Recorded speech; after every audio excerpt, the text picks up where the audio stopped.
드디어 한상재와 함께하는 인리뉴스가 방송됩니다.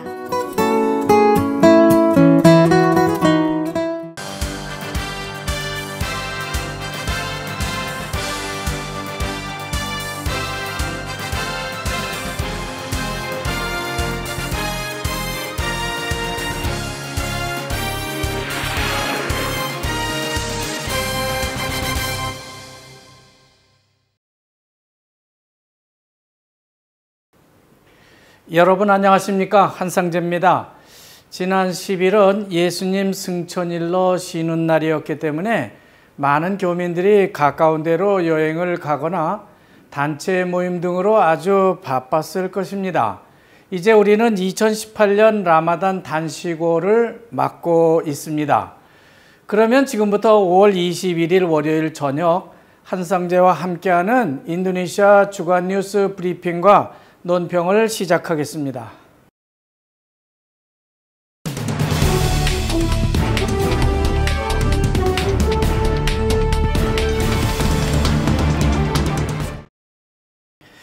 보통 저는 주간 뉴스 브리핑 원고를 금요일에 마감을 하고요. 월요일 저녁에 방송을 하고 있습니다. 따라서 주말 뉴스는 그 다음 주의 뉴스에 끼워서 전해드리게 되겠습니다.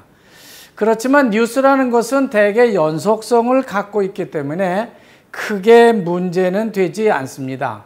하지만 이번 대법 기동경찰대 교도소 폭동 사건이라든지 4번에 걸친 수라바야 교회와 성당 자살 폭탄 테러 사건 등은 너무 중요한 의미를 지니고 있기 때문에 뉴스로서는 좀 늦은 감이 없지 않은데요. 그래도 다시 테러리즘을 점검해 보는 그런 시간을 갖도록 하겠습니다. 지지난 주말 대법 기동경찰대, 그러니까 바사로 브리몹이라고 하는데요. 브리몹 교도소에서 경찰과 피감 죄수들 간의 총격전이 벌어져서 경찰 5명이 숨지고 그중 죄수 1명이 사망하는 그런 사고가 발생했습니다. 그렇지만 기동 타격대는요, 피감 죄수들을 완전히 평정을 하고 서부자와 남쪽에 있는 누사 깜방안이라고 하는 교도소로 이동해서 수감해 버렸습니다. 거기는 일반 백성들이 접근할 수 없는 아주 외딴 섬이기 때문에 도주의 우려가 전혀 없는 아주 천연 요새의 교도소라고 할 수 있겠습니다. 그런데 지난주 일요일 아침 6시경에는 동부자와 수라바야에서 연쇄 자살 폭탄 테러 사건이 발생했습니다. 또 경찰서 정문에서 보란듯이 자폭 테러가 발생해서 총 16명이 숨지고 25명이 부상을 입었다고 합니다. 마치 그때는 교회나 성당이 예배를 보기 이전 시간이었기 때문에 그나마 인명피해가 적었다고 볼 수 있습니다.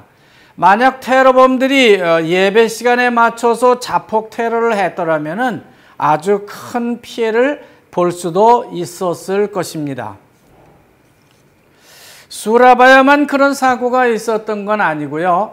또 덴수스 88 테러 팀은요, 같은 날 새벽 2시경 서부자와 찌안주르에서 테러범으로 의심되는 4명을 체포하려고 시도를 했는데 그들이 반항하는 바람에 4명을 모두 사살해 버렸다고 합니다. 또 7시 30분경에는 버카시에서 1명의 테러범을 체포하고 4시경에는 수카부미에서 또 1명의 테러범을 체포했다고 경찰은 발표를 하고 있습니다. 연쇄 폭탄 테러 사건이 발생해서 인도네시아가 좀 뒤숭숭한데요. 문제는 앞으로 이런 류의 사건들을 어떻게 막아낼 것인가 하는 것으로 볼 수 있습니다. 턱없이 부족한 교도소 시설 문제라고 하는 것은 교도소를 더 많이 짓고 과학적 관리를 하면 되겠지만은 자살, 폭탄 테러 같은 것은 그리 간단한 문제가 아닙니다. 이건 단순한 인도네시아 국내 테러가 발생하는 것도 아니고 IS와 같은 국제 테러 단체가 개입을 하고 있기 때문에 그렇다는 겁니다. 따라서 이슬람 어르마스, 즉 인도네시아 이슬람 종교 단체들은 IS에 가담을 했다가 국내로 돌아와서 활동을 하고 있는 그런 무슬림들을 더 집중적으로 단속을 해야만 될 것이라고 입을 모으고 있습니다.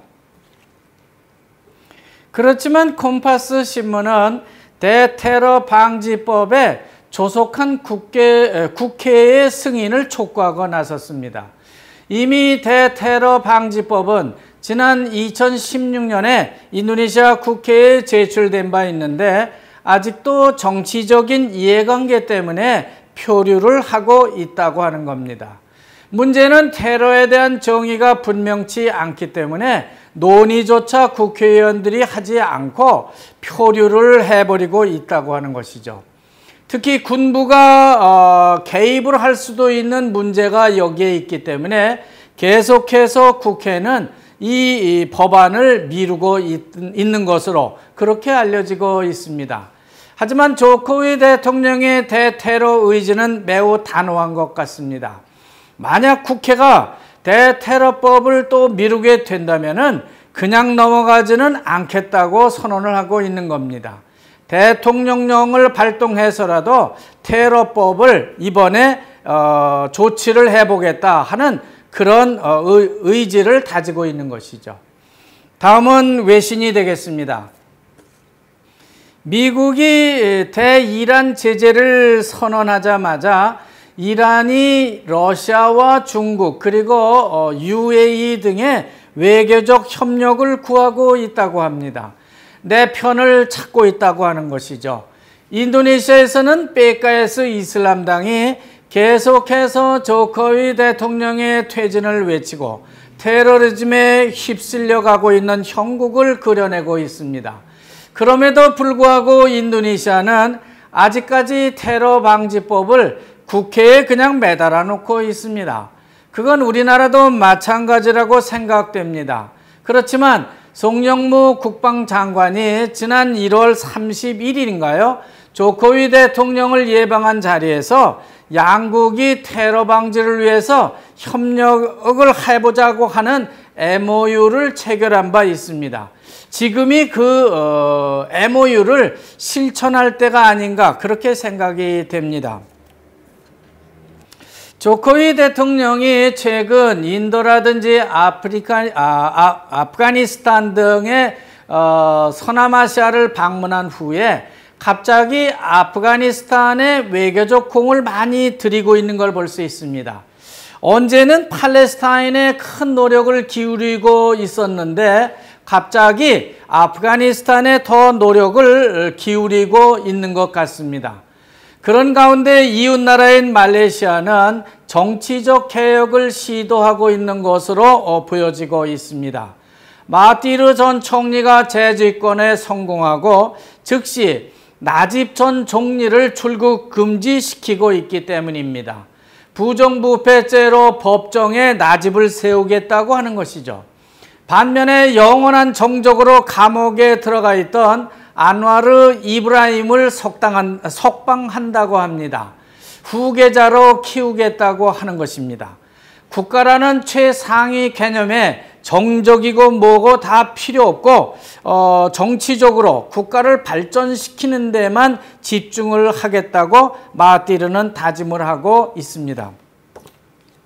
인도네시아 신문들도 우리나라 신문처럼 북한이 풀어준 한국계 미국인 목사 소식을 크게 전해주고 있습니다. 이어서 트럼프와 김정은의 싱가포르 정상회담 일정도 소개되고 있습니다. 하지만 회담 장소가 어디로 정해졌다는 소식보다는 함경북도 풍계리에 있는 핵실험장을 폭파하겠다고 하는 외신이 더 크게 부상하고 있는 형국입니다. 또 북한 핵무기 실험 역사를 그림으로 잘 정리해 보여주고도 있습니다. 그러면서 또 태영호 전 북한 공사가 북한은 핵무기를 절대 포기하지 못할 것이라고 하는 그런 증언도 자세히 실어주고 있습니다.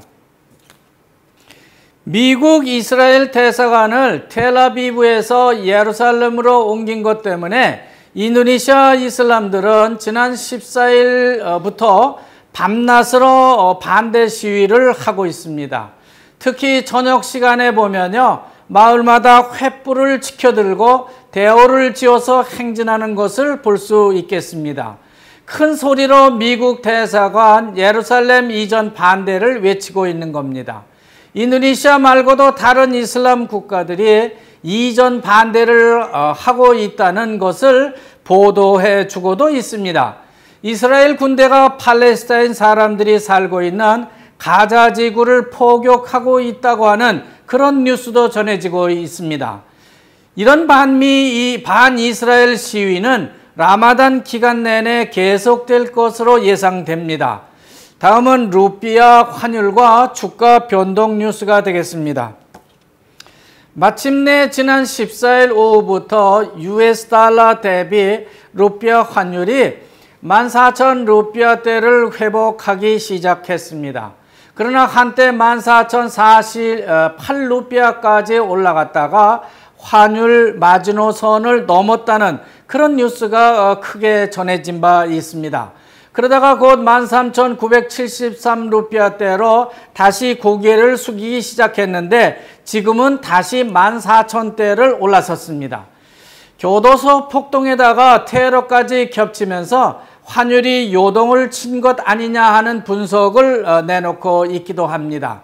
한편 종합주가 지수도 지난 14일 현재 테러의 영향을 받았기 때문인지 0.16% 하락하기 시작하면서 5,947.15에 마감되더니 이제는 5,700대로 그렇게 많이 떨어지고 있습니다.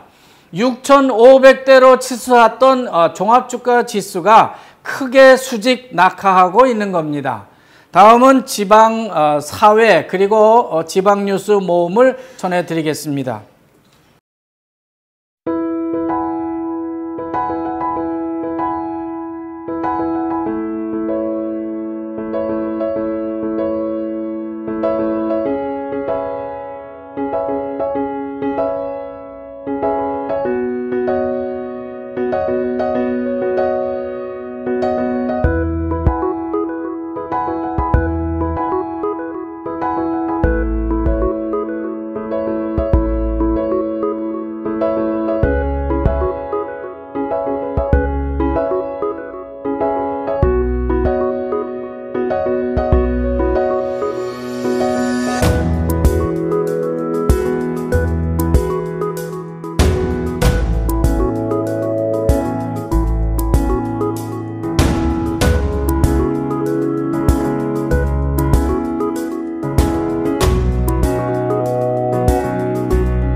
여러분이 지금 시내를 가보면 인도네시아는 라마단을 맞고 있기 때문에 이슬람 전통에 따라서 자기 조상의 묘를 찾아가는 행렬이 줄을 잇고 있습니다. 성묘를 가고 있는 것이죠. 그들은 조상 묘지에 가서 기도도 하고요. 묘지 주변에 풀도 뽑아주고 또 단장도 하면서 한가한 하루를 보내고 있는 겁니다. 이걸 이 사람들은 지아라라고 부르고 있습니다. 지아라는 라마단 이전에 한 번 하게 되고요. 하리라야 이들피트리 때 다시 한 번 하게 됩니다. 참 이들은 참 아름다운 전통을 가지고 있다고 볼 수 있겠습니다. 족자카르타의 우뚝 선 머라피 화산이 갑자기 검은 화산재를 뿜어올리기 시작했습니다. 그러나 산간 주민들은 대피를 하지 않고 있다고 합니다. 화산 폭발 추이를 좀 더 살피고 있다고 보여지고 있는 것이죠. 점차 화산이 안정을 찾아가기는 하는 것 같습니다. 그렇지만 머라피 화산은 두 얼굴을 하고 있다고 볼 수 있습니다. 화산 기슭에 마련된 화산 투어, 즉 찝차를 타고 산길을 달리는 투어라든지 깔리우랑 휴양지를 찾아가는 관광객은 확 줄어들고 있고요. 머라피 화산 전망대로 유명한 끄타페스에는 관광객들이 많이 늘어나고 있기 때문에 그렇다는 겁니다. 신문은 엔테테주 플로레스 티무르에 있는 아도나라 주민들이 다 익은 수수를 수확하고 있다는 장면을 사진으로 전해져서 매우 인상적인 것 같습니다. 이곳 사람들은 지난 70년대 초 수수를 많이 심어본 적이 있었다고 하는데 쌀이 주식이 되면서부터 수수를 심지 않았다고 합니다. 그렇지만 지금은 소득 작물로 수수를 이곳 사람들이 다시 심기 시작했다고 하는 것이죠. 수수라고 하는 것은 척박하고 물이 부족한 데서 잘 자라는 특성을 가지고 있는 농작물입니다. 그렇기 때문에 엔테테 지방에 수수를 심는다고 하는 것은 아주 적절한 선택이 아닌가 하는 그런 생각을 해보게 됩니다. 지금 인도네시아는 마약범에다 테러리스트 등으로 매우 어수선한 상태이기 때문에 즉각 한국 대사관이 교민 주의보를 전해주고 있습니다. 매우 시적절한 주의보라고 생각이 됩니다. 그러나 우리는 그걸 대수롭지 않게 생각하는 경향이 있는 것 같습니다.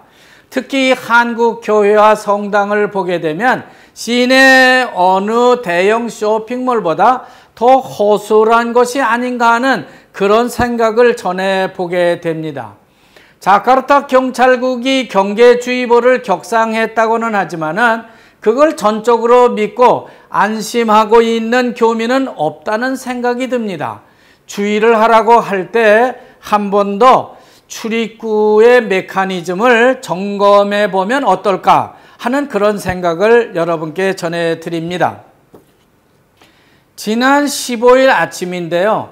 자카르타 북부 이민국하고 경찰이 합동으로 이 지역에 사는 외국인들의 집을 직접 방문 조사해 본 결과 비자와 노동허가, 마약 소지, 오버스테이 등으로 걸린 외국인이 무려 20명이 넘었다고 하는 소식이 전해지고 있습니다. 일부러 이들이 새벽 시간을 택해서 방문 조사를 했다고 하는 것이 제게는 영 걸립니다. 물론 자카르타 북구 지역이기 때문에 그런지 대부분 이번에는 아프리카 사람들이 걸린 것 같습니다. 그러나 이런 조사는 앞으로 자카르타 남부 지방으로도 번져갈 것이 분명합니다. 라마단의 하리라이를 앞두고 있기 때문에 우리 교민들도 이런 것에 주의를 할 필요가 있다는 소식을 전해드립니다. 유니버시티 인도네시아 대학 교수 한 명이 미네랄 광산 개발과 석탄 광산 개발 분야에는 여전히 외국인 투자가 필요하다는 주장을 제기해서 주목을 받고 있습니다. 그렇지만 인도네시아는 빈번하게 자원개발 규정을 수정하고 있거나 벼락치기 정보를 내놓는 등 외국인 투자를 상당히 어렵게 해오고 있다는 점을 지적하기도 합니다. 하여간 생산성 향상을 위해서도 아직 외국인 자본이 더 필요하다고 주장을 하고 있습니다. 또 광산 허가를 내줄 때 헥타당 2불씩 받는 광산 부지 빈잠 빠까이, 즉 국가로부터 토지를 임대하는 그런 수입도 큰데 왜 그걸 마다하고 있느냐 하는 그런 주장을 하고 있는 겁니다. 아주 외국인들의 자본을 봉으로 보는 그런 느낌을 주는 글이 되겠습니다. 끝맺기 전에 주간 뉴스 광고 하나를 전해드리고 마치도록 하겠습니다. 주간 뉴스 제작을 위해서 후원을 해주신 분께는 감사를 드리고요. 제가 더 높은 주간 뉴스의 그 수준을 높이기 위해서 여러분께서 주변 교민들에게 KTV를 좀 더 많이 시청하시도록 권면해 주시면 좋겠다 하는 그런 말씀을 드리겠습니다. 또 유튜브나 인터넷 TV를 시청하시는 분들께서는 월드 IPTV 셋톱 박스를 통해서 인도네시아 주간 뉴스를 시청해 주시면 좋겠습니다. 그렇게 월드 IPTV를 시청해 주셔도 주간 뉴스 제작에는 직접 큰 도움이 됩니다. 월드 IPTV를 어떻게 설치하는지 그런 것에 대해서는 월드 IPTV 팜플렛을 참고하시거나 제 전화 즉 08-111-88612로 연결해 주시면 좋겠습니다. 이것으로 5월 중순 라마단 단식 주간 뉴스를 여기서 모두 마치겠습니다. 시청자 여러분 감사합니다. 안녕히 계십시오.